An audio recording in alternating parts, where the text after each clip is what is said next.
না কেন আমরা বলতে পারি না, না কেন বলা জরুরি এবং না কিভাবে বলবো। কাউকে না বলছেন না মানে আপনি হ্যাঁ বলছেন, তার মানে আপনি নিজেকে কোথাও না কোথাও না বলছেন। সবসময় নিজেকে অ্যাভেলেবল রাখা বা না বলতে না পারায় অনেক সময় মানুষের রেসপেক্ট আমরা হারিয়ে ফেলি।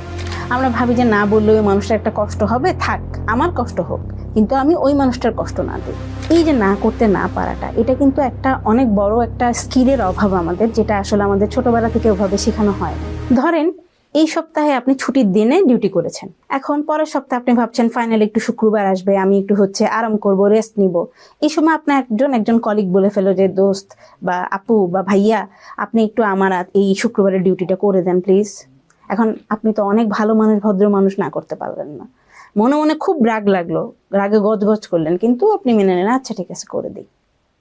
বা ধরেন হয়তো বা আপনার আজকে একটু নিজের মতো বের হয়ে ফেসিয়াল করার প্ল্যান ছিল, একটু হয়তো মেডিকিউর পেডিকিউর করার প্ল্যান ছিল, কিন্তু কি হলো, আপনার হয়তো আপনার চেয়ে একটু সুপিরিয়র কেউ একজন, মানে বসের পজিশনে বা আপনার চেয়ে উপরের পজিশনে কেউ একজন হয়তো বললো যে চলো আমরা একসাথে আজকে মিলে একটু খেতে যাই বা কোথাও একটা জায়গায় যাই।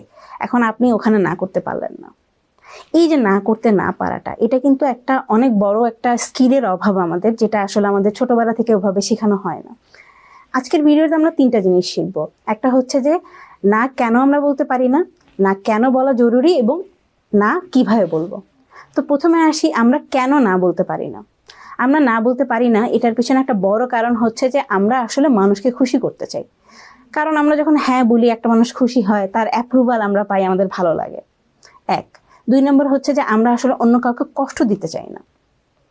আমরা ভাবি যে না বললে ওই মানুষটার একটা কষ্ট হবে, থাক আমার কষ্ট হোক, কিন্তু আমি ওই মানুষটার কষ্ট না দিই। তারপরে আর কেন না বলতে পারি না, না বললে একটা মানুষ হয়তো বা অপমানিত ফিল করবে, একটা মানুষ হয়তো রিজেক্টেড ফিল করবে, এই কথা চিন্তা করে অনেক সময় আমরা না বলি না। আর কেন না বলি না, আমরা হয়তো ভাবি না বললে একটা অপরচুনিটি মিস হয়ে যাবে, কিন্তু সবসময় ব্যাপারটা অপরচুনিটি থাকে না। হয়তো বা কখনো কখনো না বললে যে অপরচুনিটি মিস হয় না, কখনো কখনো হেলদি ভাবে না বলাটা যে জরুরি, সেটা আমি একটু পরে বলবো। তো অনেক সময় আমরা ভাবি যে না বলতে থাকলে হয়তো আমি অপরচুনিটি মিস করে যাবো, আমি সবসময় হ্যাঁ বলি। এছাড়া কেন আমরা না বলি না, কারণ হচ্ছে যে ছোটবেলা থেকে আমাদের কন্ডিশনিং এভাবে করানো হয় যে যে বাচ্চাটা সব কথা শুনে, বড়দের কথা শুনে, যেভাবে যেভাবে বলা হয় এইভাবে চলো, এইভাবে বসো, এইভাবে করো, তাকে আমরা ভালো বলি। তো এরকম একটা জিনিস অ্যাসোসিয়েশন হয়ে যায় যে যে সব কিছুতে সবার কথা মেনে নেয় সে ভালো, আর যে বাচ্চাটা নিজের মতো চলে সে অভদ্র।